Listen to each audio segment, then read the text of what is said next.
from my understanding, we have lots of slides to go through, so we'll jump into that as soon as possible. I'd like to welcome the board, welcome Sharon, welcome all of you out there in the public. We're in this meeting where we're I don't know quite why we have this wall up, but we do, and it's kind of fancy for all of us back here. I just wanted to make sure that all the board members know that the black button in front of you on these mics is how you turn off and on the mic, and we were informed by Sharon not to touch any of the other buttons. So I don't know what happens if it does, but there we go. With that, I'm calling the meeting to order, and Sharon, would you do roll call, please? Yes. Heidi Campbell. Here. Mike Cash. Robert Deal. Here. Jennifer Hackett. Here. Don Majors. Here. Jeff McCormick. Here. Kenneth McMichael. Here. Vanessa Paz. Here. Beth Reardon. Here. John Sherman. Here. Donna Turner. We have a quorum. Great. Thank you, Sharon. So as I said before, welcome. I wanted to make sure that everybody understands what the agenda for today is. This is our second meeting of just getting a report out from the consultants on the status of their progress. I think we'd like to hear a little bit about also the meeting that you held after our previous meeting with the public. We know we're having another one of those tomorrow, and if there's anything that you'd like to tell us about that, that'd be important to hear as well. I think with that, I'll entertain a motion to approve the minutes from the last meeting before we jump into the meat of today's meeting. So moved. I'll second the motion. Moved by Deal, seconded by the Vice Mayor. All in favor? Aye. Any opposed? Motion carries. With that, let's turn it over to the solid waste update. I want to say one other thing, is that, as I said before, this is an information meeting for us. When and we're going to have these continual public hearings, one tomorrow, but also many more before the end of the session. So I'm not going to be inviting public comment tonight because there's nothing on which to comment. We're going to have a draft report to us whenever you tell us when that draft report is going to come in, and I'm assuming we're going to have a very long meeting to walk through that with lots of public comment at that time. So that's what I'm proposing, and unless I hear otherwise from the board, that's how we'll move forward. With that, gentlemen. Well, good afternoon. Once again, thank you for the opportunity to present an update on the solid waste master plan for Nashville and Davidson County. We have been doing a lot of work since the last time we met. And just to, oh, the mic, yeah, I'm not used to that. Yeah, there it's on. All right, there we go. Is that better? Once again, thanks for the opportunity to come before this board and the public and other folks that are here, stakeholders that are interested in this process, to hear our update on where we are on the solid waste master plan. To your initial comment about the task force meeting that we had last time after yours, it was a meeting, basically went through how we got to this point with the project. So there wasn't a lot of in-depth discussion. It was, what the project was about, what sort of the overall goal of the solid waste master plan was, what the goal was for achieving zero waste, and then getting feedback from, I guess it was probably 20 plus folks that were there representing different organizations to get an idea of what their interests and what their concerns were regarding solid waste and recycling and composting and other activities within this area. So it was more of a big picture presentation and discussion rather than any deep dive. One of the comments we got at the end of it, though, was, yeah, you don't need to bring us in slowly. We're ready to dive into this and get into some of the policies and the programs. So tomorrow they will basically get the same information that you're getting today.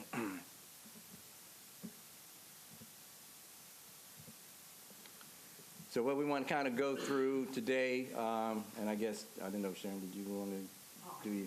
Okay. I have a few updates from Sharon on what Public Works has been doing while this plan is being developed to give you an idea of what's going on there. Then we're going to talk a little bit about the waste and recycling characterization sorts that we had. We had one in the summer and one in the fall, so we want to give you some updated information. I think the last time you just got information on the summer sort, so we'll give you some information on the fall sort and how that all looks combined in terms of what the waste stream and the recycling stream looks like. Then we talk a little bit about the public engagement. We've gotten input from several organizations that are represented here today, so we'll talk a little bit about that. The residential online survey, phase 1 of that is underway, so give you an update on that. Talk about the summary, give you a summary of the research. So our scope was broken up into, I think it was about 6 different tasks. The first task was to basically do a deep dive into research on different policies and programs, things that are, nationwide, internationally shown to be successful in helping communities reduce waste generation and increase diversion of waste from landfills. So we kind of want to report out on the high-scoring policies and concepts that we are now currently moving forward into stage 2 or task 2, which is to evaluate those, start to develop tonnage diversion rates, and kind of get an idea of what the impact is and how we're going to get to zero waste. And then just a brief discussion on how the solid waste programs are funded. I'm sure you guys pretty much have a pretty solid handling on that, but there's a couple of key points we want to make about that aspect. All right, so I'll just do a very quick update for you on some stuff that's been going on. As you all know, the National Natural Resource Defense Council was in Nashville last year, and they conducted research. Nashville is one of their pilot cities, along with New York and Denver. They've released that information. It's on the Zero Waste Master Plan website. And really what it's looking at is focusing heavily on food donation, how much edible or donatable food they feel is being thrown away in Nashville. It's very interesting. And a lot of what's happened around the NRDC research has caused a group of very interested people to get involved, and I think we're going to start seeing more and more movement towards donation. There's been a number of meetings. Linda Bragan has been leading it, and I think that's just an exciting thing to have happen. Earlier this year, we put out a request for proposals, and we now have a contract with the compost company to pick up food waste at Metro government buildings. So with that in mind, we have been accepting food waste from our own employees at our own building, but we also have 2 drop-off sites, East Convenience Center and the Omohundro Convenience Center.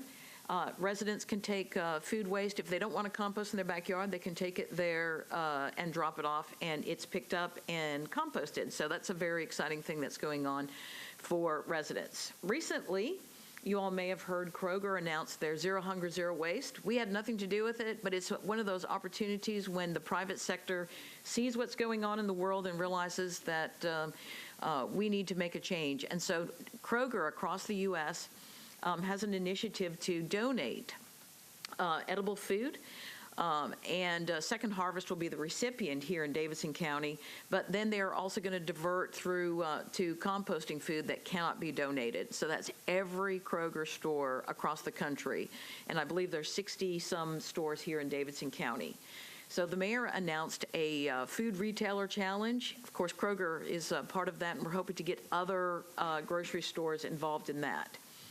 In addition, Kelly Tipler, who you all met at the last meeting, has been working on pulling together a pilot of organics diversion at some schools. We believe we're just about ready to announce 2, possibly 3 schools that will be starting organics diversion. Fingers crossed, but we're very close there on that. And a big thank you to the Tennessee Department of Environment and Conservation for providing an organics management grant to Public Works. We're going to be conducting workshops on backyard composting and trying to get people to understand the importance of not throwing food waste in the landfill.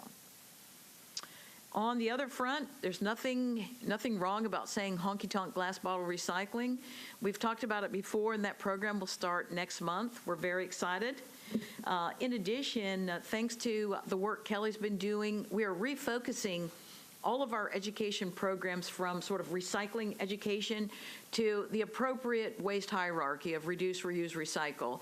And I don't know why we didn't do this before, but I think this has bigger impact, getting people to understand the importance of those higher level activities. And finally, part of the solid waste master plan was convening regional solid waste directors. So TDEC helped us get a group meeting together about a month ago, maybe a little over a month ago. But in addition to that, the Greater Nashville Regional Council and TDEC are convening a regional group of mayors to talk about solid waste. So I think that people are starting to see the importance. Regional mayors for years have seen the importance of transit and how that impacted all the counties and cities in the region. But I think everybody is starting to see the importance of approaching solid waste from a regional approach. And I think this is going to be a valuable activity going forward. Thank you. Sharon, just one quick comment on that. I understand that TDEC received 18 different grant applications for that, or the Organics Fund. They received quite a few. 16 of which came from Davidson County, I was told today, which is pretty stunning. And yes, I know there some are folks in the other audience grant who received it. recipients in the room today. Yes, and I know. Yeah. That. Yeah. And in fact, they funded collection, they funded processing, they funded a number of other nonprofit organizations. If we have time, we might even have TDEC speak a little bit about that at the end. But yeah, it was, Davidson County had a good showing. Thank you, Sharon. So I wanted to kind of start off talking a little bit about public engagement, just simply because there's a lot of things that are going on as we're working on developing the solid waste master plan. And the ones, I guess, that come before you on a regular basis to present are myself and Chris and the rest of our team, Tiffany and her office. But there are quite a few other folks that have been involved in helping present ideas and bring thoughts forward that I just want to make sure that they get the recognition and the acknowledgement. And several of them are here.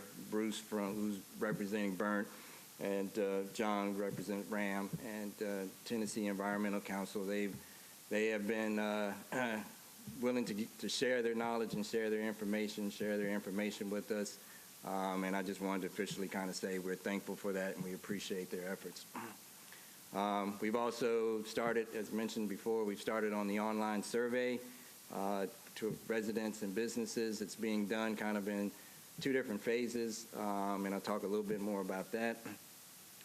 We've had meetings with TDEC and some of the waste management staff, regional solid waste managers from surrounding communities, and then we've been recently started the process of gathering input from Metro Public Works Committee.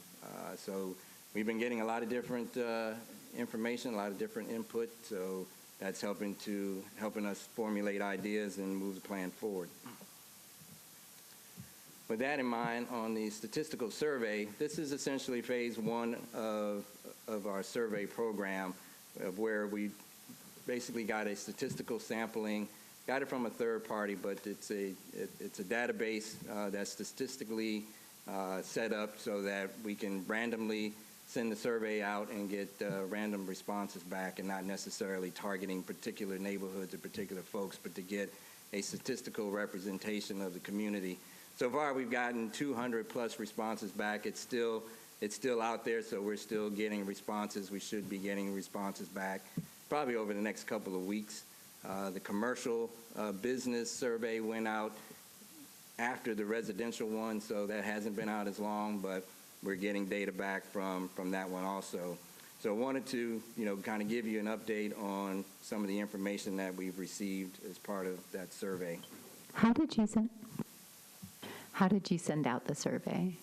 The survey was, if I'm not mistaken, was sent out by mailers to the addresses. Okay. That they brought from a third party, and Schoolmott's Economic Research Associate was another partner of ours.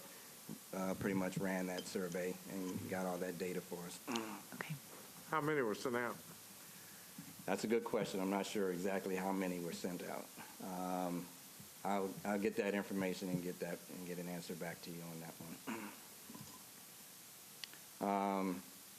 So in terms of the information that we've gotten back, we looked at the survey asked a lot of different questions with the idea of trying to get an idea of services, how satisfied people are, what services they're receiving, how satisfied they are with getting those services, and then what kind of support would they lend towards some of the programs and ideas that we're looking at as we move forward towards a zero waste plan. So kind of in summary, pretty much, trash is collected weekly, and recyclables are, either collected weekly or monthly. We know within the USD, recyclables are collected monthly, so the majority of those responses, as you can see from the chart, about once a month, 76% of the respondents from single-family homes in the USD responded that way. So most of the trash containers people think are provided to them free of charge. They only use one cart for trash, have the same hauler or service provider for both trash and recycling, use 96-gallon carts for recycling, and have recycling containers. I guess most of them think that, or some of them think that they have recycling containers provided for free. So basically the overall thing is that satisfaction with trash collection is pretty high. Recycling satisfaction is low in most areas except for the USD, and that's because they have curbside service. But garbage rates are considered to be a good value, and most of the folks don't have organic service at this point in time. Some of the materials that are regularly recycled, the big ones that stand out are cardboard and bottles and cans and various different paper grades. You can kind of see plastic bottles are about 70, in the high 70s across the board, along with aluminum cans, and cardboard is pretty high across most of the areas that we were looking at with the survey. So 1% of all the folks, the single family said they don't recycle. Correct. That's. I'm skeptical. But Well, I mean, and that's, the options are curbside, taking it to a drop-off facility, doing something else, and it didn't really quantify what, how much recycling somebody was doing. So it could be, that they did it once every, every blue moon, and they checked the box to say they recycled. I don't think this one is anything that is earth-shattering in terms of what people are doing with food waste, but it was a question we wanted to ask just to kind of get a sense. But most of it is either going in the trash or going into the garbage disposal. So what we all know is that food waste and food scraps is a big component of the waste stream that we want to target for landfill diversion. We wanted to kind of get a sense from residents whether they would be in support of certain programs. And so we had questions that asked, would you be interested in curbside glass collection or weekly food waste and yard waste programs, backyard composting? So on the left side is kind of a list of the things we were asking, and the table kind of shows you the response rates. And, there's definitely strong support and minimal objections to ideas of adding glass to curbside collection, doing food waste, and having food waste and yard waste programs. One thing that was a little bit surprising to me was that a lot of folks want to encourage builders to recycle more, and I think that goes a long ways towards reducing the C&D quantities that are going to landfills. The other parts that were interesting are programs and incentives that encourage more recycling by businesses. So on the residential side, there's a strong support for programs that increase and encourage recycling and food waste diversion. Do you know if there was do you know what your breakdown was between the urban services district and the greater services, the USD and the GSD? In terms of the number of respondents? No, I don't know that number. And I apologize, I will get that number. I'm not sure what the actual breakdown was for that. But I will get that number and get that back to you. So maybe it's the next slide, but of course the question is, so how much are they willing to pay to do this? Was that asked in there too? That was asked. It's not in the next slide, but what I will tell you, because there was a lot of the ways we asked that question was to kind of give a range of savings that would be needed in order to want to move in a particular direction for either it be franchising or expanded curbside collection or organics. And basically what it came down to, I think it was like $9 to $10 a month difference. So people needed to see a significant amount of savings before they wanted to move towards a lot of intensive curbside collection programs. They wanted to be able to see savings. But I think part of the plan is that if you get recycling and organics included in the trash, and you have save as you throw programs that allow you to have a smaller trash can, and you have more recyclables and you have more organics diversion, that the combination of those three together would be less than what you would pay for, two carts of trash, being picked up on a weekly basis. So it kind of gave us an idea, and it ranged, the pricing range. Some people said, $3 to $4 a month difference is all I need to see. Others were on the higher side. So and that'll be some more detailed information as we get all of the survey responses back for the residential on this initial statistical.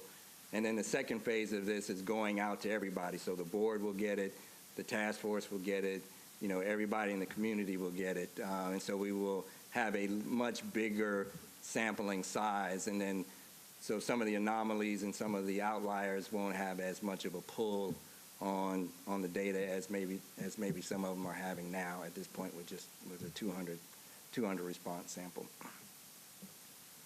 But for the most part, when you look at if trash service was not in the tax base, and kind of the reason we wanted to ask this question is because collection is in the USD tax base, but it's not in the general service district. That's just basically disposal. So anything that has to do with disposal or your convenience center sites, things that are available to the entire Davidson community are in that GSD tax base. So we wanted to know if you pulled it out of the tax base and you just had to, pay for the service, would you have support for that, for requiring haulers to include curbside recycling in their trash rates? Right now they're just required to offer it, but if you made it mandatory and included it in the trash rate, is there support for that? And there was support, somewhat strongly support for that. As you can see, the strongly opposed was very on the low side. One of the things we were also looking at is it one hauler. So if you franchised out collection across the board in Davidson County with one hauler, was there support for that kind of program, that kind of idea? And it shows, 60% were somewhat or strongly supportive of that idea. And once again, to require haulers to include curbside yard waste collection. There's support for that amongst the residents, at least in this initially statistical sample size, that there seems to be strong support for that. Save as you throw, which is what I mentioned earlier, there's definitely support for that. So you have a smaller trash can, and you have larger recycling and possibly organics collection, that people would be in support of that. So I guess the bottom line is that there's, at least initially, the evidence is that there's strong support for a lot of the programs that we're looking to move forward to get Davidson County to zero waste. And this gets more to the one hauler approach again, is considering an advantage if trash service is not in taxes and Metro selected only one hauler. What would you need to see to drive you to be in favor of that decision? Is it that your bill has to get lower, which obviously that's what most people say. If you're going to go to a one hauler approach and I don't have options for what hauler I can choose, does that mean my bill is going to be cheaper? Am I going to save money? So that was kind of a driver. A lot of times you hear about, another reason for franchising is having fewer trucks on the road. So you don't have 3 different companies coming through a neighborhood. You only have one coming through the neighborhood.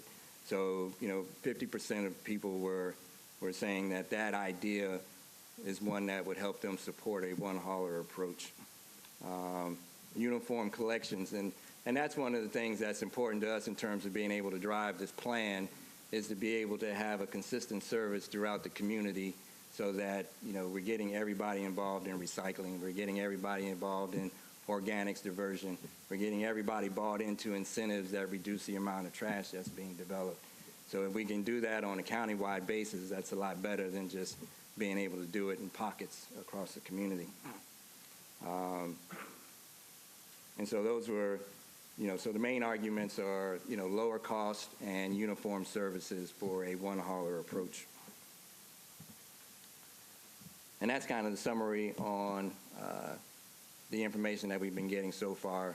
And I will get back to you on 2 questions, the number of surveys that were sent out, and then the percentage so far breakdown between the USD and the GSD. And with that, I'm going to turn it over to Chris to talk about the waste and characterization sorts. Can I ask one question? Sure. And I don't know if but maybe somebody here knows this. So I've always been under the impression that that there is a financial advantage for a hauler to recycle, right?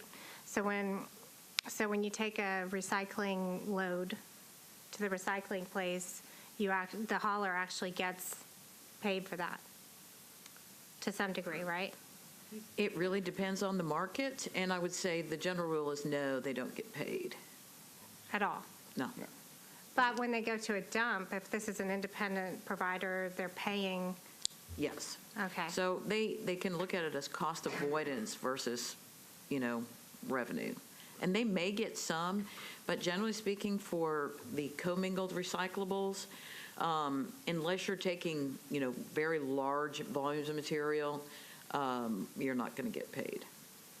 The places where, on the commercial side, the haulers on the commercial side who are picking up from, let's say, supermarkets or retail stores where they can get a lot of clean cardboard, when they bring that clean cardboard, a lot of times the deal that MRFs have worked out is that they'll get half of the revenue. So that's one of the materials where a hauler can get revenue for bringing recyclable materials to a processing facility. But as Sharon mentioned, in general, for single stream curbside collection, a lot of the contracts that are being set up now, MRFs are asking to be paid upfront a processing cost. So if Davidson County had a contract with a MRF, then the way contracts are going now is they would say, okay, we need to get paid $50 a ton to process the recyclables, and then on the back end, once enough revenue has come in to clear a threshold, we'll share back with you revenues. And that's a marketable change from the way contracts were, just 5 or 6 years ago, and definitely 10 years ago, where, you could walk up and say, I've got, paper and cardboard and plastic and aluminum, and they would pay you right off the top, anywhere from $10 to $30 a ton, just depending upon the quantities that you're bringing. But that's changed. That puts another economies of scale incentive into your strategy. Yes, Obviously. definitely on the collection side. One of the advantages of a one hauler, or at least a franchise setup that maybe is in districts where you have a sufficient number of customers to get the efficiencies there. So you're sending one truck through a neighborhood and you're picking up the entire neighborhood. So the collection efficiency cost is greater there. Because when it comes down to recycling, one of the biggest costs is the collection side of it. Right. That's what's really driving the cost. And that's what really makes, from the standpoint is, do you make money off of recycling? Not really in the grand scheme of things. From the standpoint of selling recyclables across the system from collection to processing. Obviously, once the MRF has processed it, they're selling it and they are getting revenue back, but that's enough revenue basically to cover their processing costs. And then when the market is really good, they've got some revenue to share back with you. But that's kind of how the recycling market is now. And if I could just add from the sort of the producer side, the business or, Metro in general, that the cost to have somebody put a trash dumpster is more expensive than, and, you know, to contract and collect versus recycling. So what businesses are seeing is if they're good about separating and putting cardboard and other recyclables in the recycling, they're going to pay less for that than they're going to pay for trash. Reduce how often trash is collected, have a smaller dumpster, and focus on recycling, and then they're going to actually save money. Right. Thanks. Oh, you're welcome. One other question. Was there, or maybe two questions, is there a survey that's going to also be done on the commercial side? Yes. Okay. That one is currently out. Got it. Okay. That statistical survey, it went out a couple of weeks after the residential survey went out online. So we haven't gotten all of that initial flush of data compiled and processed yet. Great, thank you. And secondly, in terms of looking at other groups, I'm really glad that you're talking to the groups you mentioned, TC and RAM and Burnt. But is there any intention to reach out to any of the neighborhood groups, either the Association of Neighborhoods or, even though they're not in the middle necessarily of thinking about this all the time, Right. Obviously on the residential side, and in some cases, depending where they are, they actually may be impacted by commercial collection or disposal as well. I'm just wondering if you're planning on reaching out to any of those groups. We do have, not necessarily those groups, but we do have scheduled or part of the plan to hold public meetings Right. in different Very parts good. of Okay, thank you. different parts of the community. You can just remind me. I know you said that probably 5 times at the No. last meeting, but it's all right. I also just wanted to make sure that I see one of our council people here, Berkeley Allen. Thank you for coming. Really appreciate you spending another night away from home. So thank you.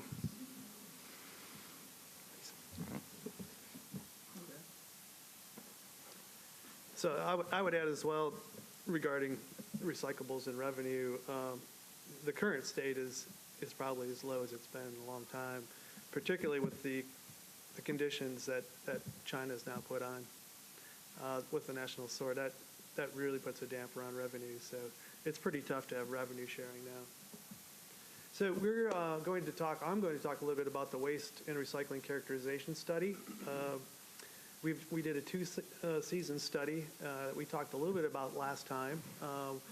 A refresher of the intent. We're trying to understand the recycling habits, the disposal habits that are unique to Metro Nashville. And we're going to be identifying materials here that we think get the best bang for the buck. So we know nationally what those materials tend to be, but here we're finding out what they actually are. And then finally, we get an impact of what are some of the habits that people have when they're currently recycling, and what kind of contamination are we seeing in single stream that we can focus on and get out of that stream and into possibly another stream that would be better handled. So the two that we had were the summer in July and the fall in October. The intent was to catch 2 different seasons. We talked about the tourist season in the summer and schools all being in session in the fall. So each of these events were 2 weeks. We had 1 week dedicated to waste and 1 week dedicated to recyclables. The study was performed at 3 locations, so we did twice as many sampling of waste. They were done concurrently at 2 transfer stations, one owned by Waste Management and one owned by Republic Services. And then the final week, we went to Waste Management's River Hills MRF, where all the single-stream material gets handled. So the setup is pretty basic, but the idea is to get as many trash cans as possible. Just go to Walmart and buy them all, set them out, and then build what's called a sorting table. That's what you see in this picture here. There's our people gearing up for work. You identify loads as they come in, and you determine the route and the source. And we have a sampling distribution we're looking for. If it meets those needs, it's identified. This one's identified as VRES1. There's the first sample coming off, 200 to 300 pounds. And the job is to get at it and start sorting around the table. The gentleman on the right looks pretty happy about it. I think he's doing okay.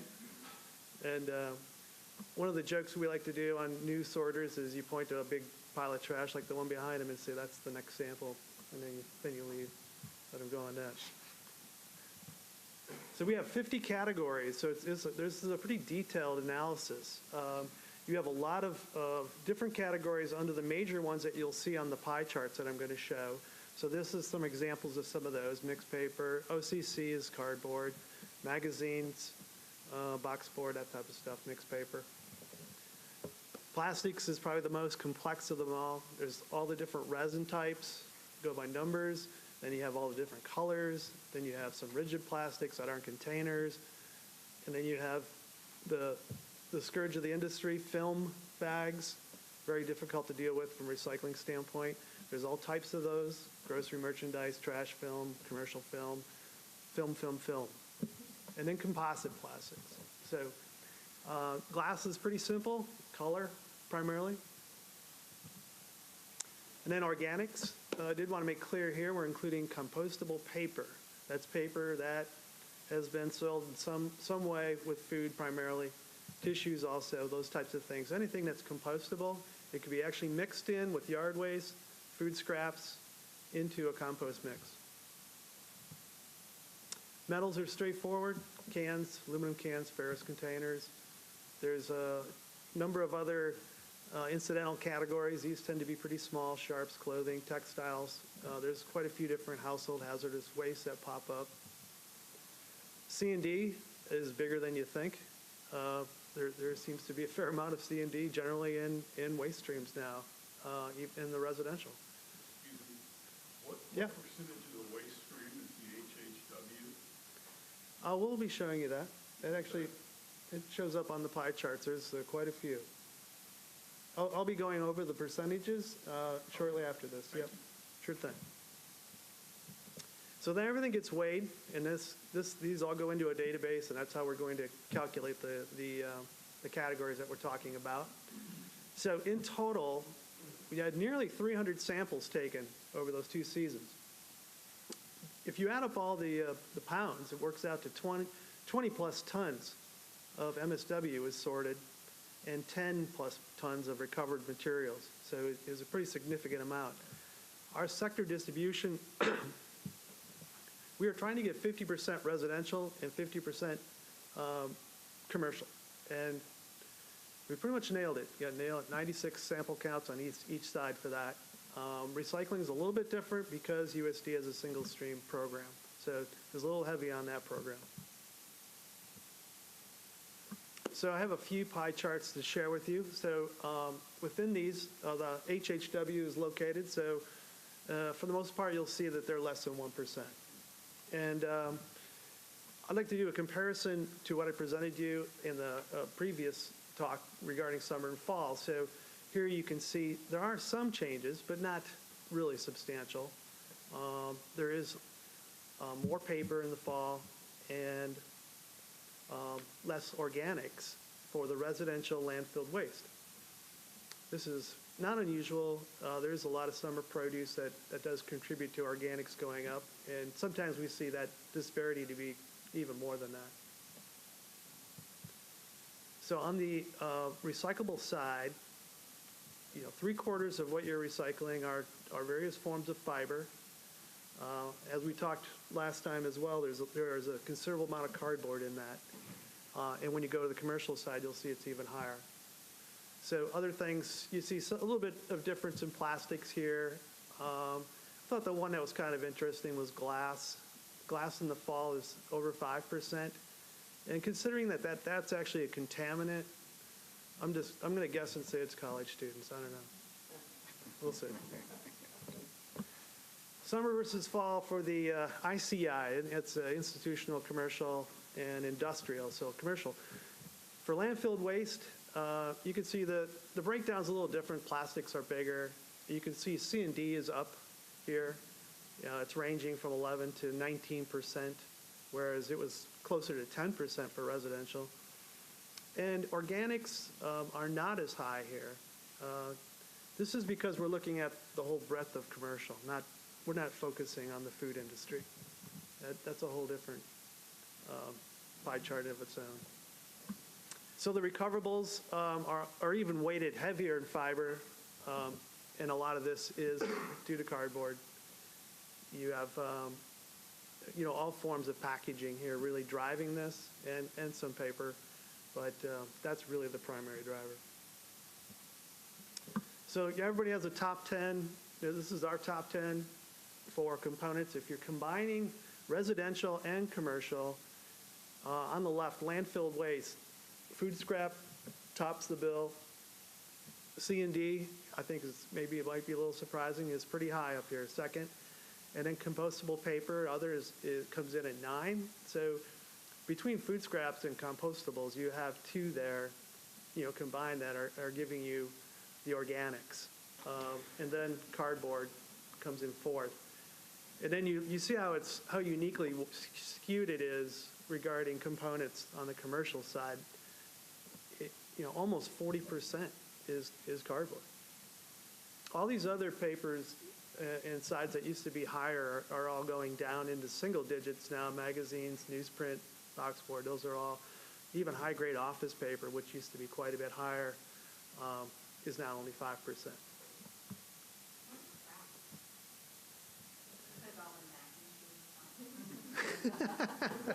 It's all the craft products. Yeah, it's a type of, it's like a cardboard type material. Yeah. So, does that sound right? I think so. Yeah, that would probably be it, right? Yeah, right. Yep. So one thing I think is worth noting is that your construction and demolition is really high, and we're also in a big building time in Nashville. I wonder if that's not, a big reason for it. In other words, that if we project forward in terms of incorporating this information, that possibly that's not something that will consistently be that way. Well, the one thought on that, because, we have looked at that, and there are instances where, that waste is improperly disposed because they find a cheaper means of doing it. But it really seemed like when you look at these numbers, the C&D is high on the res side, not the commercial. A lot of that's home improvement. I don't know if that's ever going to stop. I just think people like to improve their homes, so it's almost always happening, whether or not it's not really being attributed to new construction. Right, but I think you have more construction and development on a residential side when you have a boomtown because people are preparing their houses to sell. Because you've got a good market. I think it's safe to say you're correct on that you're going to see, with the explosive growth you have here, there's no doubt that C&D materials are up. But we're not tracking it. This is only incidentals that are appearing in MSW as opposed to the actual C&D sector. Right. Yeah. Right. And that's where you really see the numbers. So I was amazed at the consistency, not only because of the lack of seasonal variation, but just because it reifies your original results, that it was that consistent in the pie chart. That's a pretty incredible comparison. If I remember correctly, organics were particularly high for our region when we compared them to other regions. Is that right? I don't recall that they were unusually high. Didn't we have more food waste than other areas? Well, 33 is on the high side, but the national average, it's higher than the national average. EPA reports a number more like 27, 26%. Okay, so that's not that much. But, all right. I struggle a little bit with this just because of how it's categorized sometimes. So EPA may not include compostables, which is, these paper products that we're talking about too. So if we were to drill down a little bit into this data, we might, if you look exclusively at food waste, for instance, that number is not going to be 33. It'll be a little, well, actually, you have it, right? It was 15. So food alone. So typically, like the EPA they would have food waste and yard waste combined. If you look at it from that perspective, in this one, it's not very high. It's 17, but this is not residential only. Right. The number would come up quite a bit. So then we looked at combined seasons. So you take the summer and the fall, mix them together, and then look at differences between USD and GSD to see if there's any impact there on how we should be attacking diversion. I think what you find here is that there's really not much difference. They seem to be pretty similar, and I think maybe it was a long time ago when there was a big difference between urban and rural in the area here, because the rural area is becoming more suburbanized. So I think it doesn't indicate that it's rural type waste that's happening here. They all seem to be pretty close, and there's a convergence in the type of waste that's being generated, regardless of what district you're in.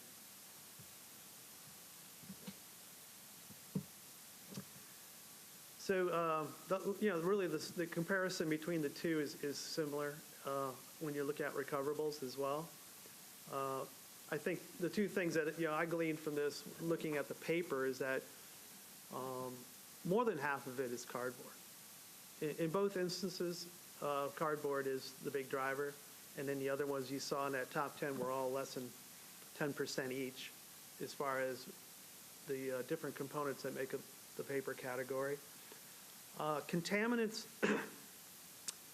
the analysis I did here for contaminants is strictly looking at those components of the pie chart that wouldn't be recycled by the MRF. And so those are really anything outside of paper and plastic. All these other slices you see are all contaminants in this case.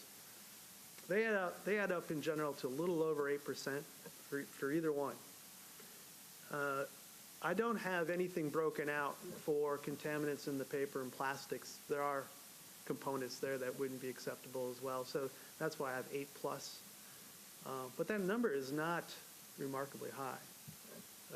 Contamination levels at single streams, across the country are often well above 10%, can be in 15%.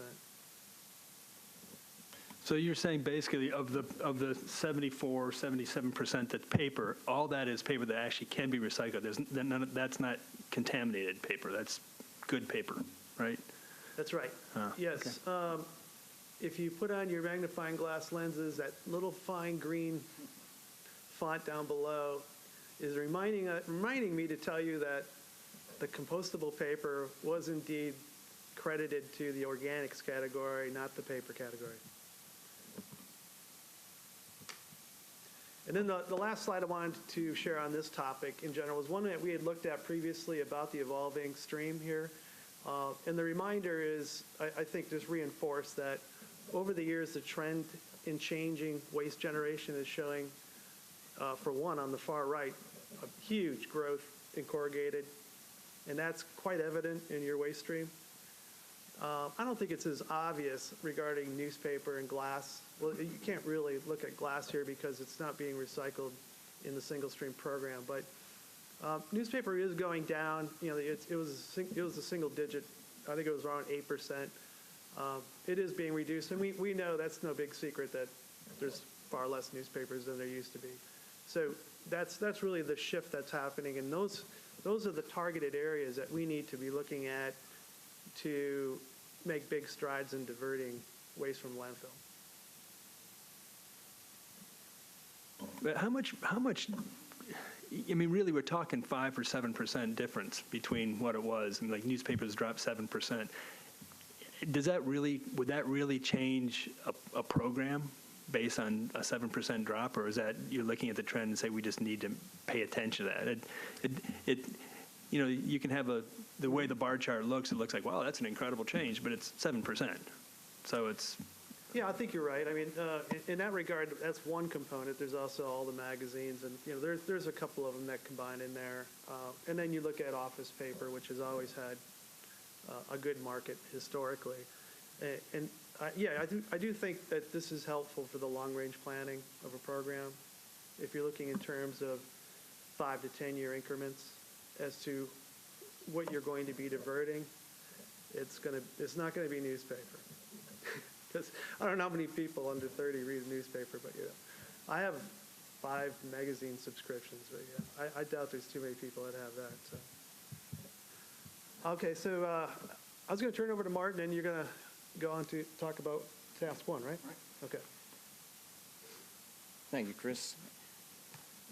And just one other piggyback on the evolving ton. The other the other component of that is that the MRFs are making money off of a ton of recyclables that they can sell. And so as that makeup of that ton changes, then the value of that ton is also changing. So, your newspaper was a consistent, back in the day, there was a consistent commodity that had value to it. So we're now taking that component is being reduced, even though it's 7%, it's still, when you look at it mixed in with the weight of plastics, which are really light, and the other components, then it has an effect on at that side also. So now we kind of want to walk you through our approach through research and looking at different ideas and programs and policies. And we looked at it in terms of a stepped approach to getting to zero waste. We looked at it as, first we want to get Nashville and Davidson County to a high-performing recycling waste diversion community, and that's getting you to 75%. And then we're targeting the harder to recycle, harder to divert materials maybe that there aren't markets developed yet, or ones that are harder to process or more costly to process. How do we get from 75 to 90+%? And then we'll talk a little bit about the facilities that we think are going to be involved in helping us kind of move to 75% and then move to 90+% in terms of waste diversion. So do we currently have the capacity to get to 75% with the infrastructure that's already in place? That is part of what we are looking at. We haven't gotten that answer yet, but what we're doing is looking at all the programs and policies for increasing diversion. And so with what Chris just talked about in terms of the waste characterization, recycling characterization, we're getting a baseline of how much diversion is going on, and then we're going to have all of these programs that we're going to estimate how much material will be diverted based on these programs. And then that'll tell us how much material, whether it's single stream recyclable, whether it's clean cardboard, whether it's organics, yard waste, food waste, how much of that material are we generating? And then we'll start comparing that to, okay, how much capacity do we have at the existing material recovery facility? Is it big enough to handle what we're going to generate as we approach 75% and 90%?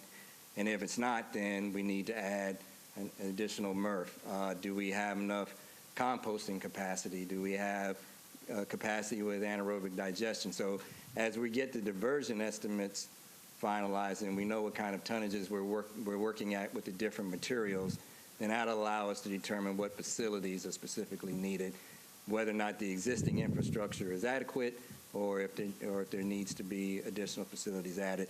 I think it's safe to say, I don't think I'm going out on a limb to say that we think there will be a need for some new facilities. The question is, we don't have it ironed out as to which facilities we're going to need or how much of an expansion is there. So essentially what we got to figure out is, you've got existing infrastructure, you need this infrastructure to get to zero waste. What's this gap? And then how do we best fill that gap? Mm-hmm. So first what we did was, a big part of task one was to look at research and to identify the leading policies, both nationally and internationally, that are used throughout communities to get to zero waste and to get to high-performing programs. So we looked at policies and mandates, incentives, metrics, ways of reporting, looking at everything, and then kind of went through a multi-step process where we were looking at some of the key criteria for Nashville, and those criteria are listed off to the right, looking at diversion, potential cost to Davidson County, which ones may have a higher cost on the generator, which ones are suitable for the urban service district versus the general service district, existing infrastructure. So kind of looking at a variety of different criteria to determine which ones we thought were high-performing policies, which ones maybe are more on the low end with not a very big bang for the buck or return. and then kind of looking at a potential performance scale. So, which ones are the high-performing policies, which ones are the low-performing one. And we kind of went through that process. And what I'm going to briefly kind of go through for each of the different sectors is what we came away with being some of the high-performing, high-scoring policies that we're, at this point, moving forward with looking at evaluating, doing tonnage diversion estimates, looking at costs, looking at funding opportunities. So first, I'm going to start with the commercial sector. Obviously, that is a growing area. That is an area of significant opportunity for tonnages. So there's also potential inefficiencies in the collection. So there's opportunity there. There's opportunity for Davidson County to set policy for recycling and waste diversion within the commercial sector. And so some of the ideas and policies we're looking at there is save as you throw on the commercial side. So that's basically the same residential concept, but brought to the commercial side to where, if you lessen the amount on your trash, how much trash you're generating, your cost for trash disposal goes down versus the cost for recycling. Obviously enforcing current and existing bans. So, right now cardboard is the one that can't go into the landfill. So what happens if we expand that to plastic bottles, and we expand that to mixed paper, and we expand that to other fiber components? So now you're sort of driving from a policy standpoint that these can't be landfilled. So then that means we have to find other opportunities. We have to have other means of managing that material. And commercial entities, because they can't put it in a landfill, they have to follow suit and hire, either in the USD or however it gets set up at the end, you have Metro helping, or you're hiring a private hauler to provide that service. And it'd be beneficial for the private hauler because he knows he's got a baseline of customers, because now this is a policy that these materials can't go in the landfill. So there's going to be a customer base for him to provide recycling services. And if the save as you throw concept doesn't, if that doesn't turn out to maybe be favorable, the other idea is to kind of go with just mandatory recycling. So you're just basically saying, by ordinance or policy that it's mandatory that, commercial entities recycle. The way I've seen it done in other communities is if a business generates, let's say, more than 8 cubic yards of trash, then they have to put in a recycling program. And it's a way of making sure you kind of catch the big businesses, the medium-sized, the big businesses, but a real small business that maybe doesn't have space or doesn't, generate enough to really force them into, make them take on mandatory recycling. So it's a way of kind of easing companies into that. The other thing, obviously, some other policies are an ABC law, which is basically saying that you have to recycle glass. And Sharon, they're already kind of working in the direction of getting more glass recycling. Looking at transparent billing, surcharges. I mean, some of these are just more policy-based versus the ones above. The 4 above are the ones we think really will have a big drive on increasing recycling and increasing diversion. The other ones below are sort of secondary ones. They still scored high enough for us to look at them in terms of what we're evaluating for diversion estimates, but we think the big impact will come from the top 4 when it comes to commercial. And so in that top 4 with the mandatory recycling, will your final recommendation include enforcement mechanisms? It would have to include enforcement mechanisms. Will you be figuring those out for us? We will be looking at what we think the level of effort is from enforcement standpoint in terms of staffing. I mean, obviously one of the things is you're going to have, Metro Public Works is going to have the staff to actually go out and, and survey businesses and to enforce, a ban or enforce mandatory recycling. And seeing how, and part of it is also if you've got it set up to where businesses that generate a certain amount of trash, you get that information in, and so you know who the businesses are, and then you go out and you start to check on them to make sure that they are generating having recycling programs that are mandated. And the other thing you do is you can also make a big deal out of recycling. So you can have, programs, and you can have advertisements, you can have awards that say, okay, have the businesses submit their various recycling programs. We'll give out awards once a year for, the company that's doing the greatest job, has the most diversion or the most unique or creative recycling program. And what we've seen is that a lot of times, that competitive spirit then kind of starts to take hold, and you'll see more and more businesses want to get involved and have that positive advertisement on their program and on their business. So that's another way of doing it. But in terms I think we have that already through TRC. Do we not? The competitive awards program? That's more statewide. So we'd be looking at something that was just Davidson Nashville, County. that the mayor and the Chamber of Commerce and all of that locally could get behind. Okay. On the single-family side, in terms of the ones that we thought were high scoring, obviously save as you throw, which you've talked about before, which is, having a smaller trash can at a lower cost to increase your recycling, your organics diversion. Obviously moving towards every other week. Right now in the urban service district, you're at monthly recycling collection. So to kind of make a big jump in the amount that we're collecting curbside from residential, we would most certainly recommend, or at least we're moving in that direction. We'll continue to evaluate, but I think at a minimum, I don't think I'm going out on a limb on this one either, that every other week recycling is going to have to be a critical component of the overall plan if we're really moving forward to zero waste. Moving forward to mandatory organics. So, having mandatory yard waste and food waste collection. One of the other ones that may take some time to get people comfortable with every other week trash, but if you're doing organics weekly, then the things, food and the things that are going to have more of a smell to them if they stayed around too long are being picked up weekly. And so the trash that's being picked up every other week, once it's going to, if you really got into a full program, it'd be a small cart, and it'd be more dry material that's really not going to generate a lot of weight, a lot of smell or concerns regarding health. But I realize that that's probably going to take a little bit of effort to get people there. So we'll just start with every other week recycling and organics collection, and then we'll kind of move our way towards every other week trash. But basically, coming up with prescriptive approaches and aggressive policies to drive additional diversion and additional recycling. The multifamily sector, which is the hardest sector across the country for everybody to deal with in terms of how you get recycling.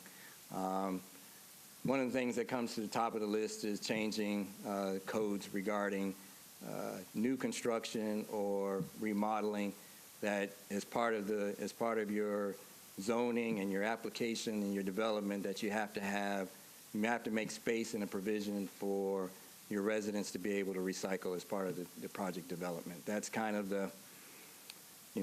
starting there, as the initial approach to looking at how do you handle multifamily.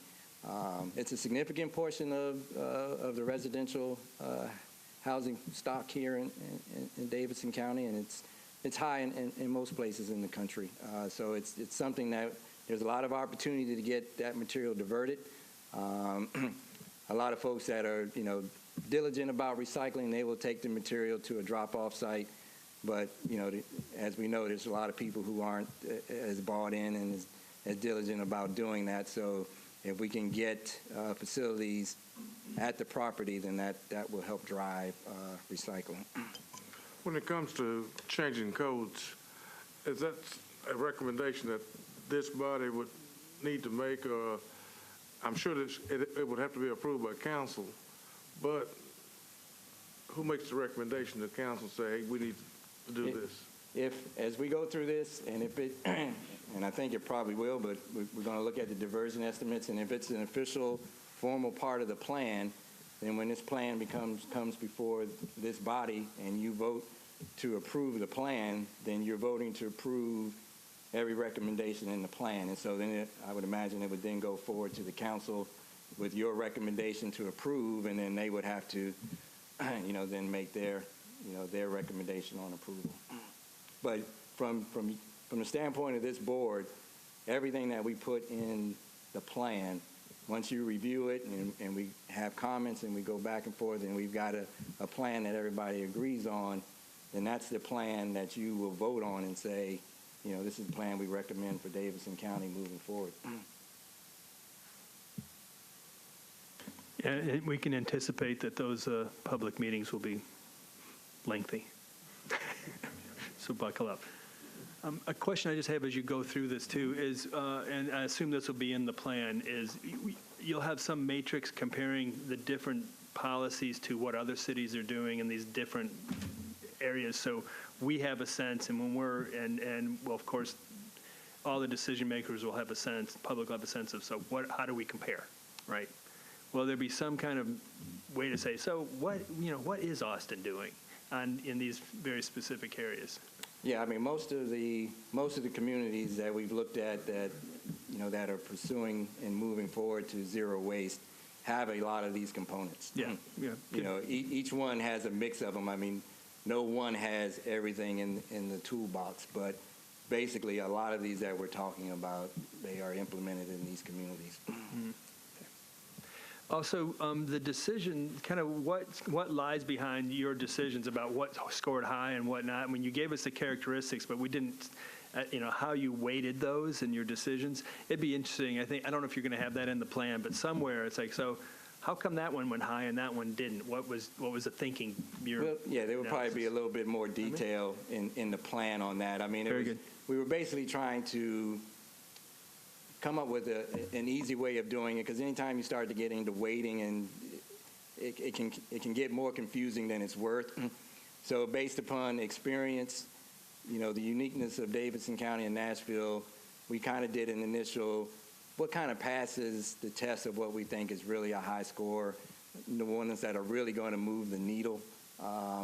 And that's kind of how we went through it versus trying to assign percentages and weight it and that kind of. It was more of a simplified approach to. Well, we'll probably want to dig into that a little bit more once we see a draft in front of us. Those decisions. So, great, thanks. We also were looking at the public sector. So government buildings, university schools. Because there's significant tonnages there that can be diverted from the landfill. I mean, the public government buildings have a lot of paper, a lot of cardboard, plastic bottles, cans. So they have a significant amount of material that it would be great to have a program that diverted that material. When you look at the higher education, the universities, a lot of times, they're growing and they have sustainability officers and they have folks that are focused on environmental programs. And so they are now across the country starting to take a closer look at how they can reduce their waste footprint. And so working with them to develop programs for diverting material. Their biggest challenge is collection, because they're not going to bring you the material, to a MRF or to a processing facility. So arranging for that material to be collected and brought to the facilities is one of the challenges with working with universities. But they are all pretty much, most of the ones that I've had conversations with lately are really excited about supporting local programs. And we haven't talked with the universities per se here, but my guess is if you had conversations with them when it's time to do implementation or even during public comment period, that they would be very supportive of trying to figure out ways to reduce their waste footprint. And then obviously, by doing it in the government buildings, doing it here, doing it at all the other offices, you're basically supporting the message. You're saying, we are doing what we're asking. We're not doing anything less than what we're asking the residents and the businesses to do. So when you get the local government buildings involved and the universities involved, then you're really showing a commitment to the message that you're sending out about getting to zero waste. Can you go back to that slide? I might ask what you're talking about on tax incentives. Where's that one? On the right-hand On side. the right-hand side. similar to the idea of getting businesses to come to your community. You offer tax incentives to get businesses to come to your community. The other thing you may possibly look at doing is offer incentives for processing facilities or in-use markets that, that may come, somebody that can take apart aseptic containers or somebody that can process a specialty material. It'd be nice if you had that kind of facility in your backyard. I mean, it could be a regional facility, but that would be a way to kind of drive the end markets here, because a lot of what we're going to run into down the road when we're trying to get to that 90%, those harder to recycle materials, is the end-use market. And if you can drive markets here locally, then that would be a benefit for the community. If that does wind up being a suggestion, I would suggest that you make sure it has the right NAICS code, because Tennessee has kind of funny laws on tax incentives. Okay. And it has to have the correct NAICS code. Okay. I appreciate that. That's a good point. We'll consider that. So, Martin, could you just, on the previous slide, under the opportunities, when you talk about improve equity and incentives, what were you talking about there? Define that a little bit more.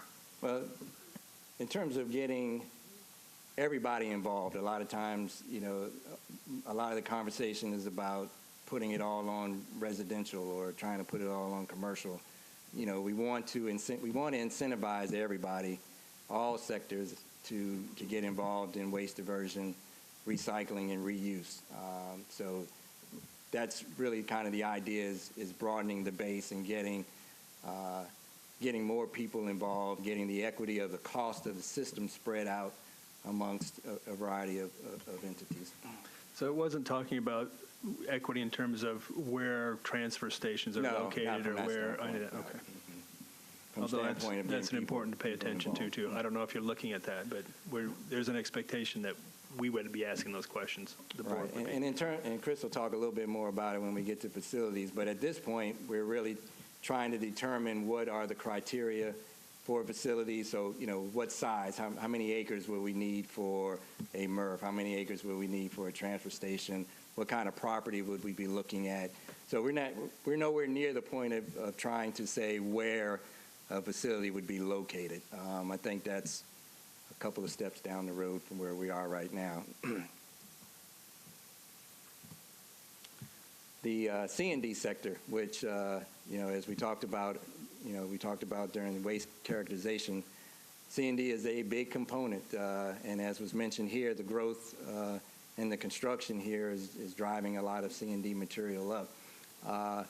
One of the things that, we looked at here, and it's probably been talked about before this board, and I know, I think either John or Bruce have talked about the ideas of having a deposit plan, which is a builder or developer is coming to get a permit, and they have to put down a deposit that says, okay, we're putting this money down, we're going to develop a C&D diversion recycling program, and the condition upon getting that money back is, did you reach the percentage diversion that was in your plan?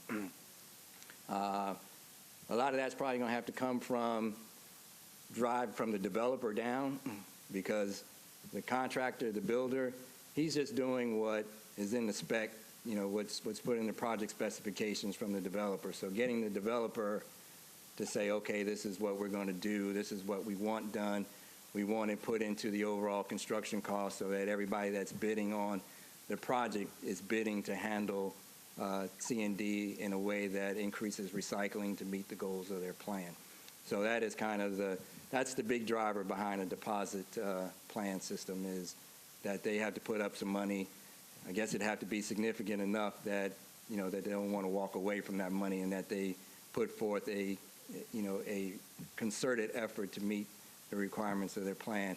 Now, of course, the other side of diverting, what we're talking about here, is getting the material diverted on site and getting it collected. So the other half of that is, where do they take it to?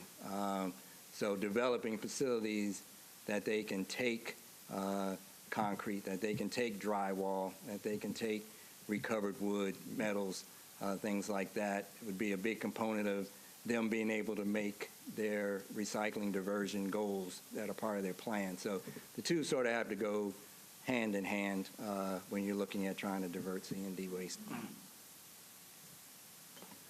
So Martin, just a quick question. Have you looked at, I know there's some folks in some places, businesses that are looking at creating incentives for the actual contractors to help their employees. Basically, we'll pay you to not produce waste, produce your C&D, so be more efficient, and that is a cost avoidance, of course, for the contractor then. Right. Have you looked at those kinds of programs at all? I have not. There's, I'm sure one of our other team members, either Lisa Schoolmatz or some other folks have probably looked at it, but I have not personally. Got it. So I wouldn't be able to speak to it. But, you know, and the big commercial contractors, they already realize the value in separating metal and cardboard. So some of those materials they're already diverting because it's value to them. It's right there. They have a big enough space that they can put a separate dumpster for cardboard. They can put a separate dumpster for copper and keep those materials separated and generate value from that. As you start stepping down into the smaller contractors, and definitely on the residential side, and you've probably seen it, when you in a residential development, he really doesn't have room to cordon off the area, to fence it off. So he's got a dumpster out there, and even if he had a dumpster out there to separate drywall or to separate wood, we all know what happens. None of us would do it, but people drive by and they see a dumpster and they throw trash in it. And so what that person has unwittingly done is contaminate whatever contractor was probably trying to do in terms of separating material that could go for diversion or recycling. So I mean, there's some challenges to C&D recycling, but I think we can get there. And just to remind the board that, you know, there is a very large C&D landfill that is right now, what, 5 or 6 years out, Sharon, something like that. So that's just something that we need to be paying attention to. And with the Jackson law now, that may change it, but this is an important one for all of us to attend to. So yeah, there's a lot of recyclable material in C&D waste, and so we want to try to divert all of it or as much of it as we possibly can. So that's kind of getting to 75%, getting to high performance. You know, these are some of the policies and programs for getting to a high performance system. Getting to the next step, going from 75% to 90+% diversion,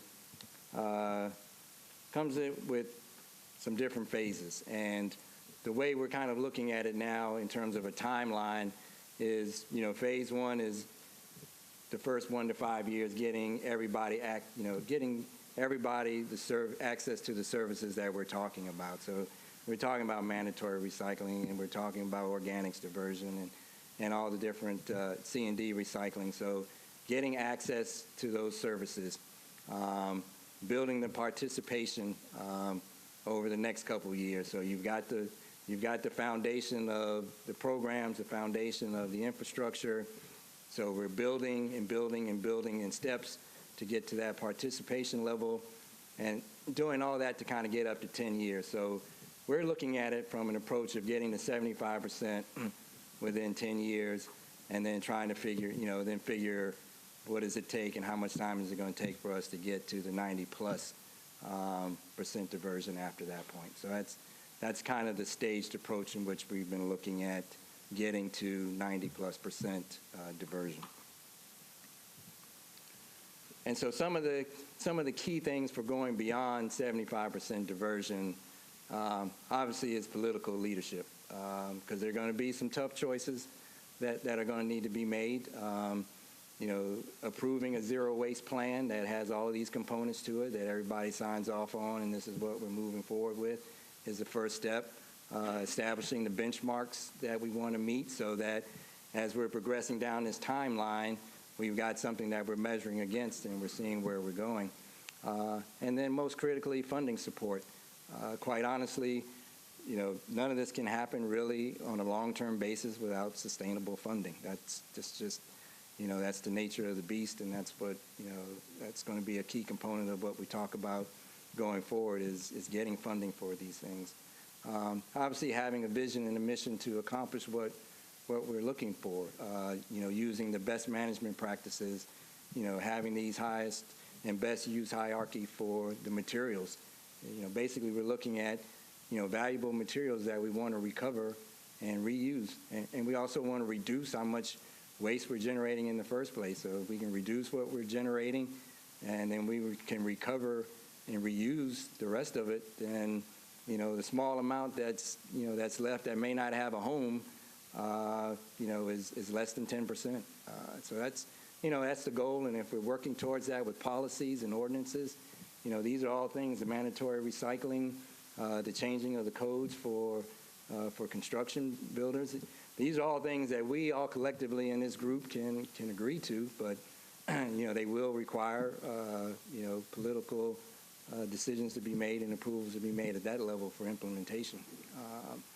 And also driving, recycling creates jobs and it's opportunities to put people to work in an industry that is growing in terms of recycling and recovery and diversion.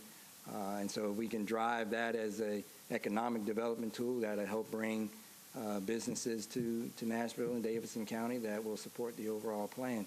So those are the kind of things that to really get that hard to reach piece of, that hard to reach sector of the waste stream, these are kind of the key components that we need to have. And some of the strategies that we're looking at that need to be big parts of this are collection franchises on the residential side. I don't say it here, but also on the commercial side, to look at both of those in terms of franchise agreements. Obviously, it allows you to standardize delivery of service. You can, if you've got a private hauler that's providing that service, you can leverage the technology that they may be investing in. It also gives the opportunity for Metro to to bid on franchise agreement, on a particular district. If you divide it up into a couple of different districts, Metro may want to bid on all of them or just one or two of the districts, and to still continue to provide that service because they can provide it cost effectively.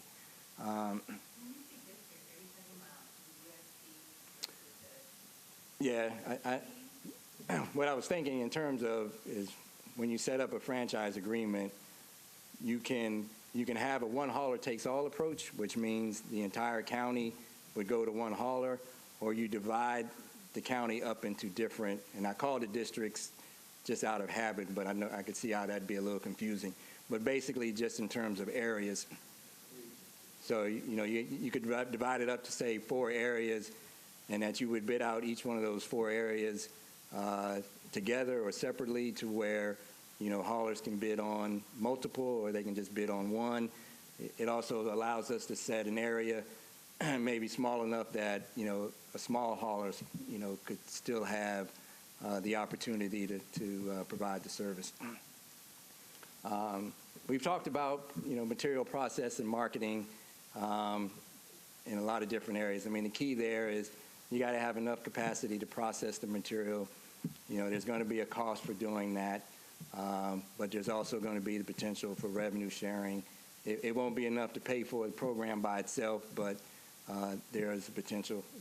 What we're dealing with are commodities, no different than oil, soybeans, corn. They go up and down based upon market conditions, and right now China's impact on the market is driving prices down. But it's a commodity.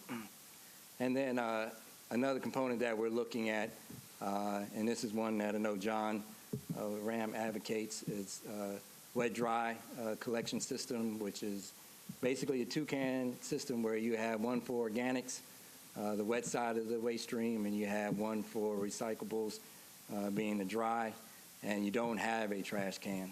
So it goes in one of the two bins. There's a couple communities that are doing it. They've expanded beyond 2 cans, and some of them have gotten to 3.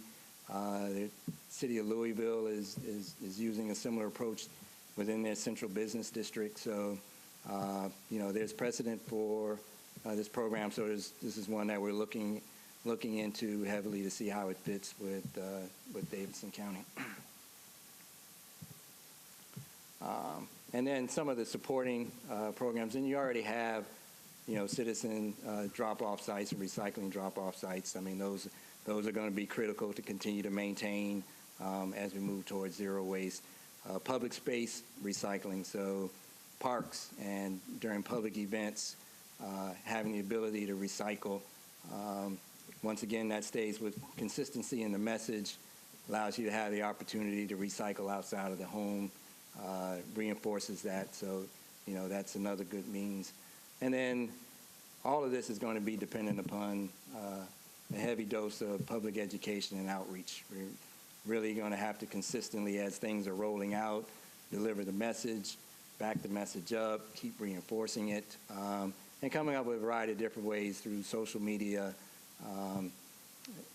other print media, other ways of making sure that people are consistently aware. Because I think one of the things that's coming out of the public survey, and I didn't really go into that into great detail, some of them aren't aware of the services that are offered or are available. And so, if you've got, even if it's 25% of the people aren't aware of where they could recycle or the breadth of materials that they could recycle, if we get those educated, then that's, a 25% jump in participation and potential a 25% jump in the amount of material we're diverting. So public education and outreach will continue to be a key component. Now, after we kind of went through all of this, and what we're starting to do now, we're just getting into this. So all of this is really somewhat on a draft preliminary basis. But what we wanted to do is get a sense of where the existing waste that's being landfilled, where is it, how is it broken down between USD and GSD, how is it broken down between residential, commercial, central business district, public. So what we did is we took the overall tonnage data that we did as part of our background analysis, and then we used the percentages that Chris was talking about from the waste and recycling characterization sorting, and then also utilized demographic data and also some estimates and some models for how much material is generated from businesses and commercial. Because on the commercial side, we really didn't have actual data. That's information that you just don't get because they don't have to share it, and generally they don't share it. So you kind of make estimates based upon number of businesses, types of businesses, density to kind of get based on an overall general waste generation for these types of businesses. Apply that overall, and out shakes this what we're calling our baseline of from single families. You can kind of look across the top at single family homes. This is an estimate for 2018, so we decided we weren't going to do 2017, but we're going to start with a baseline of 2018.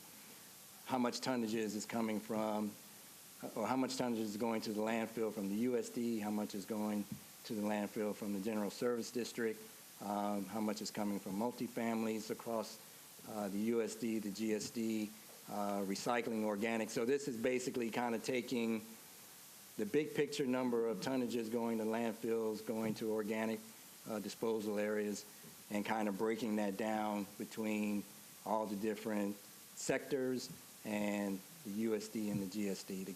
Because when we start doing tonnage diversion, we're going to want to apply those diversion estimates across these different sectors to kind of see where the impacts are. So we had to kind of get ourselves a baseline understanding of where we thought. Now this isn't exact. I mean, you can't. I wouldn't go and say that there's 18,000 or 8,700 tons coming from exactly USD recycle, or 144,000 coming from commercial entities in the USD. It's not that exact, but it's a way of us trying to break down the overall tonnage of material going to landfills and being recycled, and having organic diversion so that we'd have a baseline to work with for going forward. Does that, in general, make sense, or is there any questions about that? Where did these numbers come from? The top line, basically, total tonnage rates were coming from the information that you get from TDEC. From TDEC, okay. You have that. We have a breakdown on some of it from, the urban service district. So, I mean, we have some of the numbers, and we had to kind of fill in the blanks with commercial, C&D, because we don't have a lot of data on that. So that's, again, based upon building permits and how much construction is going on and how much a typical construction project will generate in terms of C&D waste. So where we had data, we kind of had, we estimated an increase of what we thought that might be in 2018. And then where we didn't have data, we kind of used industry standards, national averages to kind of fill in the pieces. So, Do we want? Sure. Tiffany with Wilmont, they pulled together a lot of the background tonnage information that we used to help develop this estimate. And basically what we're trying to do is get the largest sectors and the largest components that we can tackle and have the biggest impact on. So 78% of all the tonnage, 78%, that's huge, is from C&D and commercial combined. I hadn't done that math, but yeah, that's about right. Yep. That's huge. That's And very the C&D, significant. and I will say the C&D is a huge component, and obviously commercial is a huge component. The caveat on that is those are the two sectors that we have the least level of information on. So we're basing them on estimates, and we're still refining those estimates a little bit. So those numbers, the next time when we finalize everything, they may be slightly different than what you're seeing now, because we're still kind of trying to test them against, does this really make sense for what we're seeing? Make sure we aren't double counting anything relative to C&D going to a landfill versus, being recycled. So that's a little bit of the difficulty in trying to break all this down, is that you don't have concrete data on a lot of it. You have to go by estimates, go by what the state provides us, go by national averages to see what's making sense relative to the number, the overall percentage. And so, But let's just say these are in the ballpark, Yeah. roughly. And if they are in the ballpark, I think it's worth thinking about the fact that carrot stick advantages in terms of punitive measures versus incentives Right. don't work equally across all of these no, they don't. areas. And it seems to me historically that your punitive approaches are going to work better with commercial. And I like that idea of that whole incentive about creating competition and stuff. But I think inevitably, if there's a regulation in place that requires people to do it, it's probably going to be more effective. Right. But when I was thinking about the single family and the multifamily issue, I was thinking about the culture of our city in general and the marketing component of it. You mentioned social media, you mentioned various things, but what we don't have in Nashville is a culture of awareness, in my view, in terms of people really caring about recycling. And so I don't know how that happens in other cities, but it seems to me like it has to be cool or important or whatever you do to make it Right. Yeah. matter. You have to have a consistent message that's getting out in different ways. I mean, obviously, years ago it started with elementary school. So, the idea was go into the elementary schools and teach them, and then they bring it home and they teach mom and dad. And then we're expanding it to, and getting the universities involved and sending the message to the universities gets that group involved. And then you're getting the commercial sector and the businesses involved by, having them develop recycling programs. You have the mayor, which, you guys are already in a great position in terms of the mayor's support publicly about, reducing waste and recycling and improving the infrastructure and the programs. So just continuously, it's just a continuous feed of this message. And you mix it up in different ways. You come at it through the schools. You come at it through social media. You come at it through brochures. Periodically you may do print media.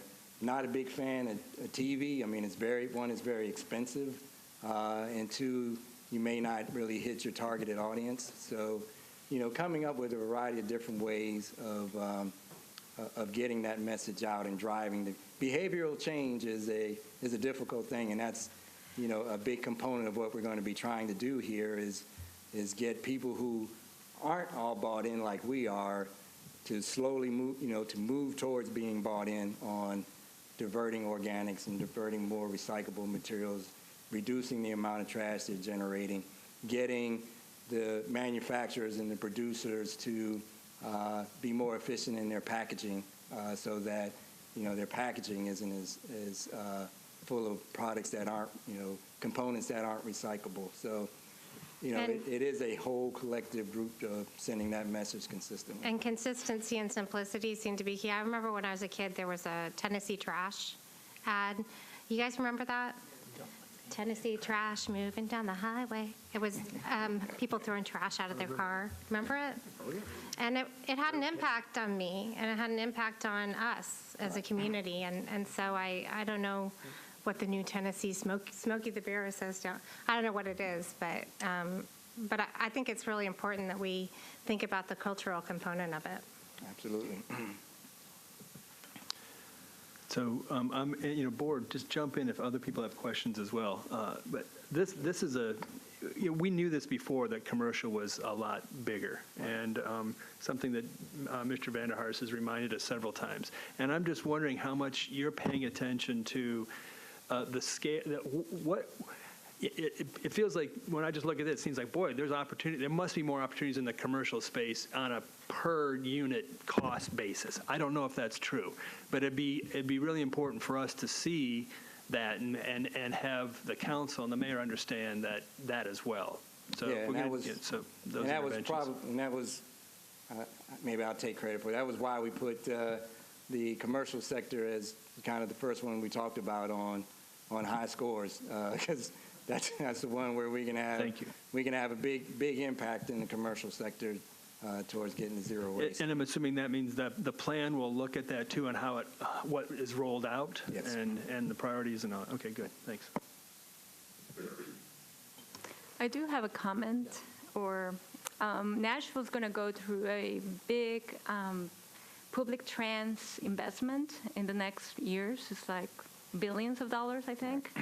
And I would like to see if you guys could identify opportunities to use some of our recyclable or diverted materials and create an industry, since we're going to be investing so much money. There must be, we're going to be buying, I don't know what it takes to build a light transit. But if we can bring industry just to serve that investment, I think it's a good start, since, we're already going to be spending the money, as I said before. Yeah. So if you can look for opportunities, okay. It could be recycle, plastic, right. I don't know. Whatever we're going to need. Right. And that would fall, for me, that kind of falls in line with, setting up a recycling plan for that project and having that as a requirement of the project. One thing, Chris and I have gotten involved in U.S. naval bases and some of the programs that they have on their bases, and what they incorporate into every construction project is a diversion requirement. So every construction project coming out of some of the international naval bases that we've been involved in, have that component. So it says, you have to, recycle these materials. You have to, track it and monitor it and report back to us, that you did that. And it's just a part of the plan. It's part of what they do on construction projects to reduce the amount of waste that they're generating and the amount of waste that they end up having disposed of. Because in a lot of those places, they don't have a landfill right around the corner. They'd have to maybe put it on a boat and send it somewhere. And so, anything that they can do to reduce those costs are beneficial to not only, from a financial standpoint, but also from an environmental standpoint. So I agree with you. Yeah, having diversion as a part of something as massive as a light rail project that would be billions worth of dollars, that's definitely opportunity. And we'll make sure, we'll make note of that and take a look at that. But also, you could address using some of the recycled materials as part of the building of this transit. I think that's part of what you were referring to there. Okay. That's going to be a very lengthy process, a very lengthy building process, and hopefully this program the plan will be implemented before that construction certainly is over. So there may be an opportunity to use some of those recycled materials to build the transit system. Yeah, it's, I guess in the past they've used recycled glass for pavement. You use recycled asphalt for new road pavement. So yeah, there are opportunities. I have no idea what goes into the design of a light rail, but I'm sure there's components in there that could be made out of recyclable materials. So yeah, that would be a great end market to have for the materials that we're generating. And actually, Public Works is in the process of doing a study on glass and what would be involved in using it, like as a base layer in sidewalks and stuff like that. We haven't really started yet, but we're about to start that study. I was just going to say, I think she's got something to add for the numbers. Oh. No, I just sent in here in case you have any questions of how the breakdown was made for USC landfill and the landfill from GSC. So if anyone has any questions, I'm here to answer. If not, then. It strikes me that we could probably have an hour-long conversation of how you got to that, and I'm not sure if the board is up for that right now, but I think somewhere along the line, this is going to, the details, we'll probably want to unpack that, and I know there's only a 90-minute, tomorrow's task force meeting is only supposed to be 90 minutes, but I'm assuming there's going to be questions about wanting to unpack that as well. So we're probably going to have some long meetings sooner than later to get some more detail. Yeah, there's a lot of There's a lot of detail behind each of these slides that it could be a couple of hours for each of them. That's for sure. This is just based on that previous slide. This is now just kind of a estimate of what we think recoverables in the landfill, based upon all the distribution that we showed you in the previous slide. So the key takeaways here are the paper and plastic. One commercial, 67%, of recoverables possibly coming out of the commercial sector. The paper and the plastic. We've already talked about organics and food. The caveat on the C&D is that we are still trying to dive into that number. So that number may be actually coming down a little bit because we're trying to make sure that. Because right now it includes C&D that was sent directly to the landfill and C&D that's in residential and commercial.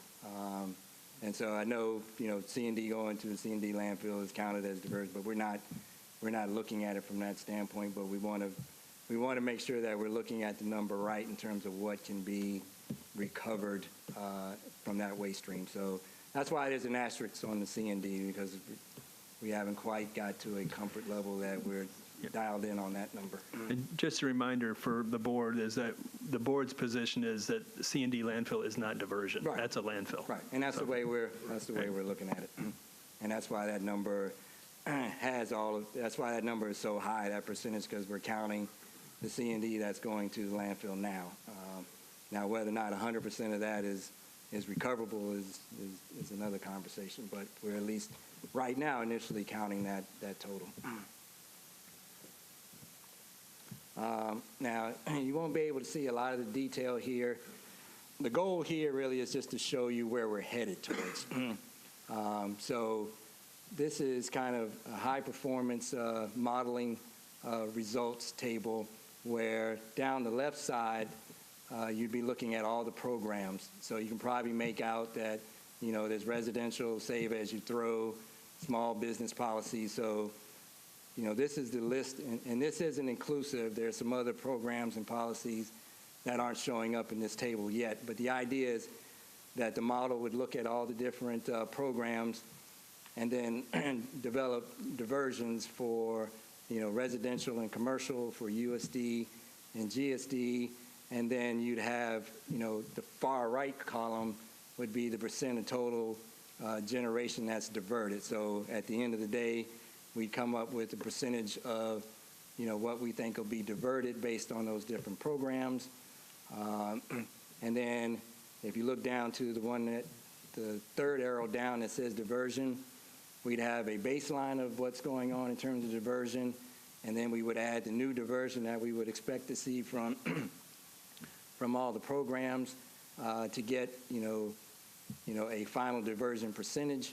And then at the same time, we would be developing the tonnages that we think would need to go to a MRF, the tonnages we think would need to go for composting or anaerobic digestion or C&D processing or any of the other sort of processing components that we're looking at. And so that's how what I was talking about earlier in terms of how we close the gap between the infrastructure we have in place and what we need to get to zero waste will flush out as part of this modeling program, of which we're just kind of getting into and diving into that. So this is, don't take away the numbers that are in there right now. This is just to give you an idea of the direction and where we're headed and what the goal is in terms of being able to come back and present to you the impact of each of these programs and policies that we're looking at.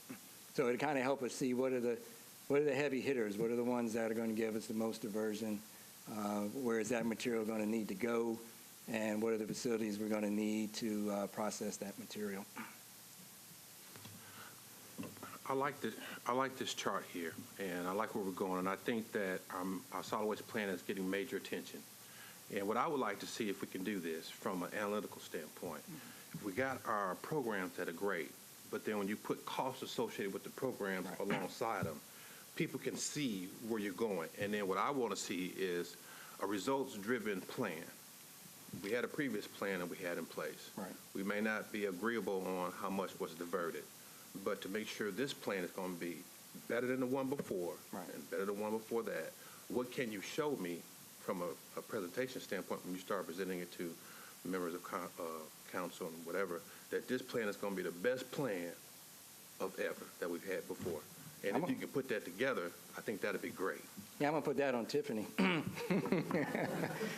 Because what's going to happen is we're going, as we sort through this and we kind of determine what programs we want to make part of the overall plan in the facilities, Tiffany is going to do a triple bottom line analysis on that. And so that's going to show you that it's the best, most cost-effective plan you've ever had, right, Tiffany? And I know that, because see, we have so much growth in Nashville right now in Davidson County, you can't really compare the previous plan because we didn't have the growth then. We're comparing apples to oranges. But if we can do somewhat of a comparative analysis of what the results were from the previous plan and then show the growth and what we can achieve as well, too, when you're triple net, that'd be awesome. Oh, you're welcome. So, yeah, more to come. Stay tuned. We got lots more to come. So what I'm going to do is turn it over to Chris to talk a little bit about the facilities that we think are going to be planned as part of getting to zero waste. So a couple questions real quickly. So when you're looking at this, we had mentioned that there's this regional set of government, mayors and folks talking about regional pieces. Are you taking into consideration those that kind of what needs to be done? What can Nashville do? What does the state need to do? What does the U.S. need to do? And how is that nested in here? So obviously we can't do things that, given Davidson County, I assume we propose something, the rest of the way the state behaves, they would say no to it anyway. But what are what are the barriers that we're facing, even if we want to do it? What are the barriers outside of our control? That'd be really important to understand. Okay. So, and secondly, can you just give me a timeline of how much longer this is be? So I wanted to make sure the board has a touch. If we're closing out at 6. We can stay here till midnight if the board wants, but I just, seriously, I just need to understand are we 2/3 of the way done? Are we quarter of the way done? Pretty quick on facilities. Yeah, I'm not saying you need to move quickly. I just need to get it. About 12 slides left. We Okay. can blow, Right. we can blow Thank through them you. real quick. You don't need to blow through them real quickly. I'm just trying to get a sense. Thanks. Yeah, right. Oh, yeah. Do we need to take a break? Thank you, Robert. Okay. So I'm hearing we don't need to take a break. I think we're okay. Okay. Yeah, I'll touch on facilities. We're looking right now. We've had discussions already previously about, where we're headed and what are our needs going to be from the processing side. So what we'll be doing with all that modeling you saw that Martin was describing is comparing those numbers that come out of those different packages that we'll develop, and then you compare it to your existing processing that you have. This is a pretty comprehensive list of ongoing recycling processing in the area. These kind of numbers get used to compare to the types of numbers that we're looking at as we proceed. One of the things that can happen with the existing recycling facilities is they can go to multiple shifts, so their capacity can increase just by doing that. And currently, most of them wouldn't be operating in that mode, so there is room for that. Likewise, you look at the organic side and say, what types of facilities are available? What are their capacity? What are they operating now? What's their ability to expand too? So there's a couple examples here. And then on the same token, you look at the disposal side and say, what's the picture there? And as far as having nearby disposal for MSW, the window is quite narrow. 7 years for the Republic Middle Point landfill is one of the estimates that we're seeing, and it seems to be pretty realistic based on conversations we've had. So then that starts moving you out beyond the 50-mile radius to other landfills, primarily the two waste management landfills, West Camden and the one below at Cedar Ridge. Both of those have well beyond 25 years of capacity and the ability to expand. So they'll be around for a while, but they're more expensive and a lot farther away as far as transportation goes.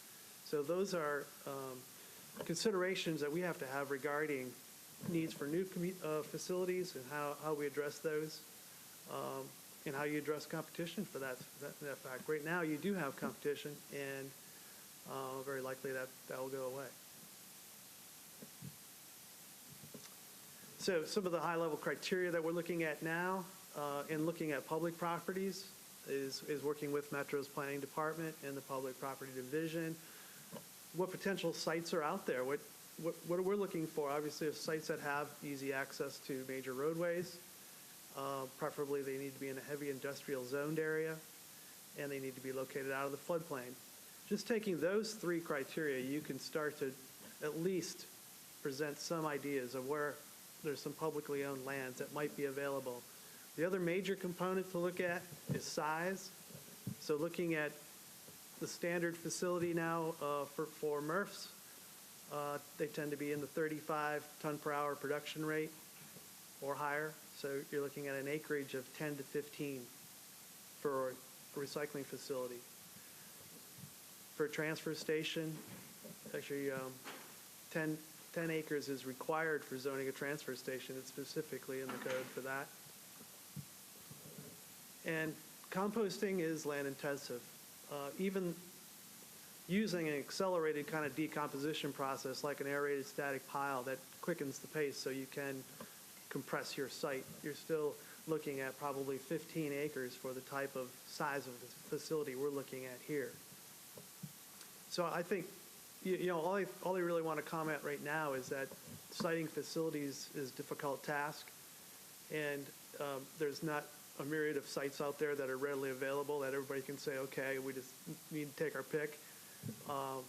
We'll certainly need to be looking probably at potential expansion of existing facilities, possibly the buyout of one, if there was an interest in that. There will be a need at some time probably to look at private properties. We're not doing that specifically in this plan, but they could be a prospect. And then the regional partnerships that we talked about could play a very important role in how you site a facility. And it also helps to garner that participation and partnership. So now you have facilities that are being shared by multiple jurisdictions. You're helping the costs to go down, and you're helping programs to happen faster by getting larger scale participation and spreading the costs so that your costs per customer go down. So there's a lot of advantages to looking at the regional partnerships. And we do know that there is interest in that too from other jurisdictions. So the last couple slides we have are on just the fund structure. These are some of the hurdles that we really were talking about. Is what do we need to do to establish, the fund structure to make this all work?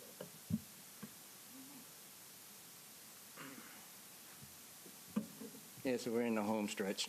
We saved the finance and math for last.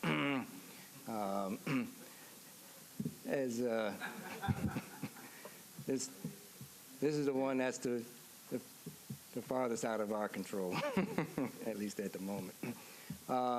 So just really kind of starting at the basic high level that, the waste management program funds are, split up between a special revenue fund and two special purpose funds. And the majority of solid waste operations, which is the bulk of a lot of what we've been talking about today, fall under a special revenue fund.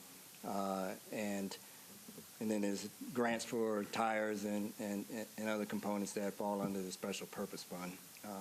Obviously, with a special revenue fund, there's special revenues for, specific special purposes and intent. It's a little bit different than an enterprise fund, which, is basically a separate fund. It's a fund that's basically run as a business, the way they look at it in terms of, you generate your own revenue to handle your own expenses and to handle everything. There's no general fund support for an operation that has an enterprise fund. So obviously there would need to be a lot of things that would need to change structurally in order to have an enterprise fund, because right now a lot of the services are wrapped into the tax base for the USD and the GSD. And in order for an enterprise fund to stand on its own, it would need to be able to charge fees for all the services that it's providing, collect that revenue, and run it like a normal business. So the Special Revenue Fund, is a requirement by the Solid Waste Management Act for municipal garbage services.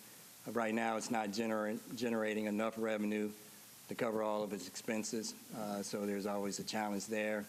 The other thing that's different about Special Revenue Fund versus sort of an enterprise fund, with the Special Revenue Fund, any new fees charged would need to specifically benefit everybody in the fee base. So you couldn't have a charge that maybe only covered 80%, and 20% of the folks in that base didn't receive that service. So any charge would have to be across the entire county under the current system.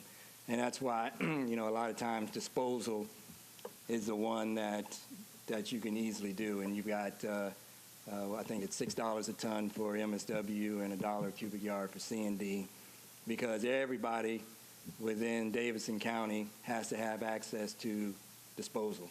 Now, whether, a private hauler picks it up or whether the Metro picks it up or whether you drop it off, in any event, you have to have access to that disposal. And you had an enterprise fund back when there was an active landfill.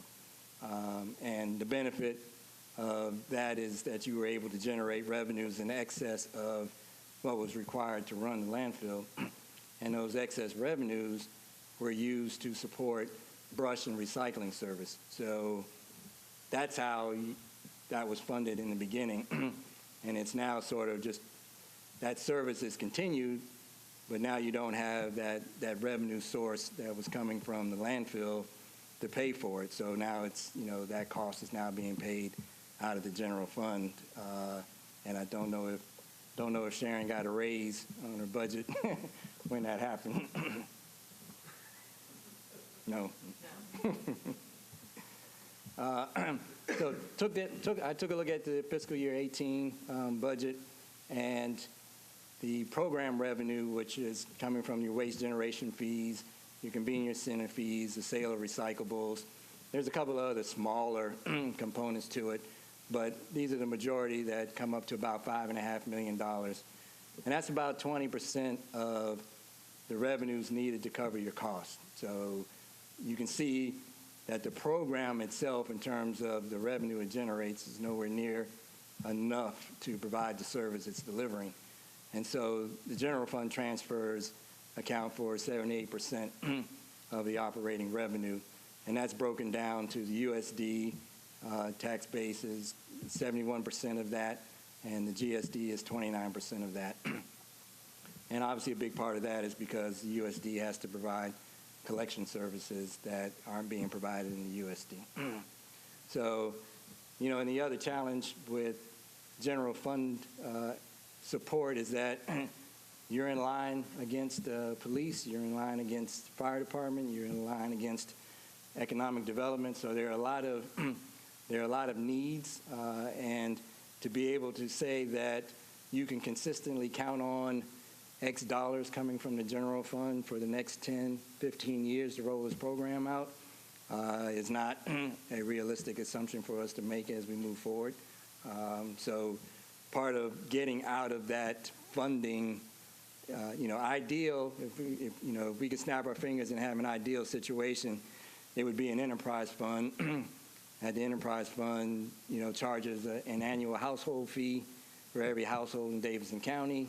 It's put on the tax bill. It's transparent. This is what you're paying for. That revenue comes into the enterprise fund, and that's used to, build this program and manage this program well into the future. But, that would require a lot of changes that go beyond our abilities at the moment. Just on that point, though, will you actually, in the plan or someplace, you'll show us if we want to do that, this is how much it's going to cost. This is what it'd be. The financial cost, there's a political cost too, but we'll weigh that. But yeah, we will, part of what Tiffany will be doing on the triple bottom line, we'll have a cost component. So, we will have a cost for what this program will take. And so that will kind of open everybody's eyes to, where the funding is going to need to come from and what's the best mechanism to move forward with that funding approach. With that budget for Tiffany coming, would it be predicated on the 22%, or would it include the 78% as well, or how would that be done? It would just be straight. This is what it's going to cost to have, countywide franchising, to have C&D recycling, to have organics diversion, to have these programs.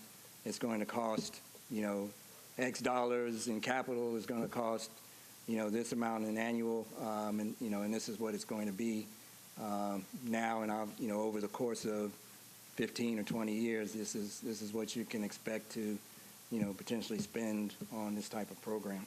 Would it be too shallow to think that we can solicit private equity funds from private donors?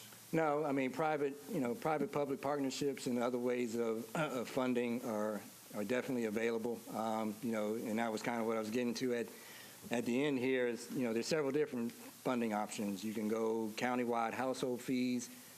Some of the self-funding programs like Save As You Throw, we consider that a self-funding program because it's a program, that the resident or the commercial business is actually paying the cost, but the program is set up to increase diversion. So it's not, basically all you have there is sort of a management of the program from staff's perspective versus having to come up with capital for equipment or facilities. Public-private partnerships, Chris touched a little bit on private property, or there may be a facility that Davidson County offers property and a private operator comes in and takes care of the operation, so you're not covering operational costs. I mean, there's some tweaks to each of these in terms of how to best fund the programs. And there's no one set way. There's probably one easy way that is more direct and gets everything done. But if that's not palatable, there are options to make it work. I don't want to leave you with the message that if you don't have an enterprise fund, that this won't work. May be a little more difficult, but there are different ways of trying to get to the end goal.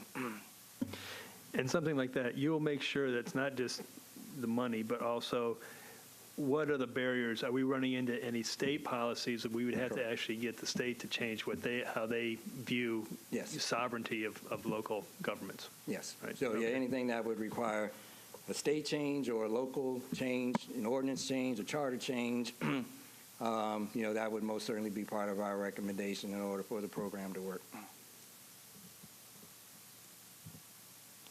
And so at the end here, basically what we're continuing to move forward with is finalizing our residential and commercial online survey, getting the statistical survey done, and then getting the second phase going to where it's just out and open to everybody. We're not, we're specifically giving it to you, we're specifically giving it to council, we're giving it to all the stakeholder environmental groups. So we're giving it to everybody to answer the same questions from a residential and a commercial standpoint. So we're continuing to work on that. We're continuing to work on the diversion forecast, which was part of that table that goes through all the policies and programs, and the diversion we expect based on commercial sector or residential, USD, GSD, and then translating that down into what the facilities are we think are going to be needed. And so basically crafting strategy, what we're calling it internal is strategy packages for how we're going to get to 75%. How are we going to get to high performance? What are the packages going to be? Is it going to be, countywide franchise, and then we're going every other week recycling, and, every other week organics. So, these are the strategy packages that we're going to lay forward for getting to zero waste, and that will be kind of what that's what we're working on. And then I didn't put it on this slide, but then, like I mentioned before, then once we kind of have an idea of what those strategy packages are going to look like, we'll be coming out to have the public meetings, because then we'll have something concrete to say, this is what we're proposing, what's the public's thoughts on these ideas beyond what we're getting in the online survey. And then also Tiffany's work on the triple bottom line and the cost benefits, so that we, like you mentioned before, that we can put cost and benefits to these programs, because there will be financial costs, economic costs, but there are also environmental things that we want to look at associated with each of these options. Yes. Will we have any monitoring strategies going along through the program to say, well, if we're not hitting our objective, we can make adjustments? Or we will have metrics. We will be looking into recoverable percentages. So what are the percentages that we think we should be hitting on recovering material from the waste stream? So if we think we should be diverting at at a certain stage 30% of the organics, we'll have those as measurable metrics, along with reporting requirements, so that we can keep track of it. I mean, the goal here is, and I've heard a lot about the history of, previous plans, in 2007, and, recommendations that came out of that. And I think I was telling Bruce, looks like he's gone, but I was telling him before we got started, and I hope this doesn't come across too corny, but as engineers and planners, it's not really a benefit to us to design or lay something out and then nothing happens with it. It's, the satisfaction we get is in going through the process, and then there's something at the end of the day that we can look at and say, okay, that's done. So, our goal is to put together a program, a timeline that will get you there. Once it gets past us into politics, I've seen it happen a number of times, but hopefully it won't happen here. But, that's beyond what we can do. But the other thing is, there's a timeline to this. So if we roll this out and there isn't 100% buy-in at the beginning, it's still a plan that stays intact. And you start biting off what we can get moving on.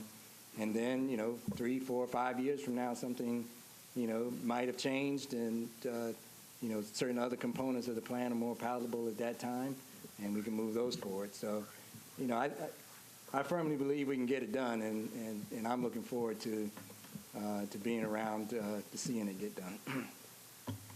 And I think that is it. Great. Well, thank you, Martin. Thank you, Chris. Is there any other questions that I know the board is eager to have more conversation? I do. I just want to put forward that, feedback from fellow citizens are the interests that I've been hearing the most about. I didn't hear about tonight, which doesn't mean that you're not working on, but the convenience is a huge factor, as you probably know from all of your other work. And so everyone is telling me, look, it's the having to go across town to do X, Y, and Z. It's the having to go to Kroger, to Publix, only Publix, where I can recycle my styrofoam egg carton. And it's having to go to Kroger and elsewhere to do all of my film recycling, all those plastic bags.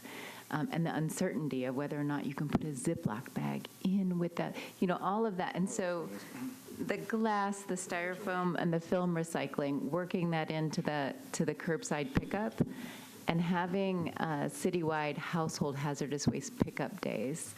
These are things that I would like to see proposed, because I think that they are getting landfilled more than they are getting taken to the convenience centers. And that's obviously bad for everyone. Right. So is that already in the works? I would say that the household hazardous waste, collection days that haven't talked about it, but that's usually something that comes out in a solid waste master plan, because household hazardous waste is a component of the waste stream that we do want to manage. So we haven't talked about it a lot, but it is normally a part of a plan. Now, whether you have a permanent, full-time drop-off center somewhere where residents can bring it Monday through Saturday and drop household hazardous waste off, or whether you have... We do have that. You do have it? Yeah. You have two of them. Okay, I'm sorry. That's so household hazardous waste is definitely a big component of it. And your other question was? The other was the convenience of the things that are not currently convenient, styrofoam and glass and film recycling, and really just the egg cartons are the only thing that are being taken at Publix. And so that leaves all of that weird packaging. And is there nobody doing extruding in Middle Tennessee? And so, those sorts of, how do we get that more convenient if we're going to push? The big driver there is the end processor. So plastic bags are a nuisance and a havoc on a MRF, because it's got a lot of equipment, and those bags wrap around the equipment and shut the plant down. So I understand that. So part of it is finding out, and that's why a lot of programs advocate for you to take those materials to the supermarket where they collect, plastic bags, and the dry cleaner who collects the hangers. And because we haven't gotten to the point where, from a recycling processing standpoint, that all of that can come to one facility and be processed with the mechanical equipment. Now, that may be something that comes out in a wet-dry system in terms of, whether those things can ultimately be split out at that point and sent somewhere and then processed. At the end of the day, is what can you do with it? All those plastic bags, when they get intermingled with everything else, they may not be as readily recyclable as if you kept them separated. So Are films actually recyclable, though? They're only really reusable, right? They don't actually recycle bags, do they? Yeah. They actually melt put them them through a down. process and recycle them? Yeah. Yeah, a lot of your, if you're in a parking lot and you see what appears to be a plastic stop that cars pull up to, those are all usually made out of some version of recycled plastic film. And Trex lumber, if you've ever heard of that, recycled plastic film. So we're talking about the bags, the plastic bags that you would get your groceries in at the grocery store. Those are recyclable? Those are recyclable. Yeah, they're just recyclable back at the store. Those plastic bags are one of those things that have to be recycled in their own stream because they're such a problem when they're mixed with other stuff. But some of the stuff that you're talking about, I mean, part of what we're trying to get help with here with the CDM Smith is how do we get from where we are now to and focus on those big portions of the waste stream that we've got to tackle. Some of the smaller things like styrofoam, which is actually really small, and plastic bags are a component as we get, of that 90+%. That hard to reach stream. Yeah, and so a lot of what they're talking about right now is that 75% that we really have to get. That's super Bigger stuff. important to get there. Like there's been a number of people say you all should ban plastic bags. I think that's a conversation that we're looking at down the road, and probably not right at this time because we've got to get that big stuff first. But I totally feel you. I would tell people to stop buying the eggs in In the styrofoam. Yeah. That doesn't help with all the Amazon shipping. Chickens are and legal. whatnot. You can have chickens in your backyard, so That's come on. right. That's right. Tough to say. Advise them to contact Sharon Smith via email. That's what I always do. And my email address is what, real deal at. So one final question is, again, timeline. I know we showed it before, but when do you think a draft is? When do you think public meetings are going to happen I think we're looking at probably March, April timeline. for the public meetings and the draft? I guess around March, maybe a little earlier for the public. Yeah, probably earlier for the public meeting. So that would probably be sometime in February. Okay. With a draft in March and kind of working through revisions, in April, May, and then a final in June, I think. Very good. So we have a board meeting set for March, and I assume that's the meeting that we're going to have the draft presented to us. And so everybody, that's probably going to be a longer meeting than usual. And Sharon, I don't know if we have this place secured, but I think we just got to be ready to roll up our sleeves. And I assume it'll be shared with us at least a week ahead of time so we can see it and have all gone through it. That'd be really important as well. You will have read it from cover to cover. Yeah, as long as you give us a week. I mean, Robert will actually edit it for you. And illustrate it. And illustrated. All right. And I think, because that's going to be when we're going to really open it up for public comments at this meeting as well, everybody. And so that's just when we're going to have it's just going to be a longer meeting. So we know we'll have breaks, we know there'll be a restroom or restrooms, and there'll be coffee. Yeah, And- there'll be a lot to go through. And we can't buy beer, but we would have beer later. Later. All right. Okay.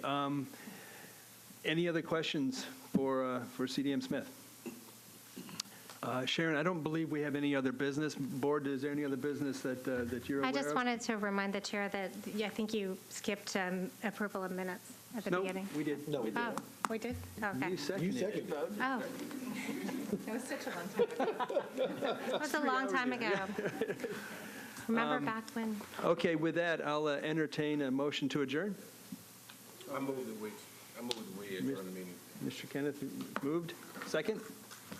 Jeff, seconded? All in favor? Aye. Any opposed? Meeting adjourned.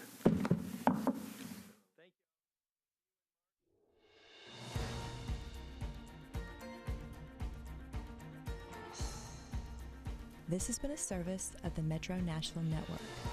If you would like to see this presentation again, or for more information about this and other programs, visit nashville.gov.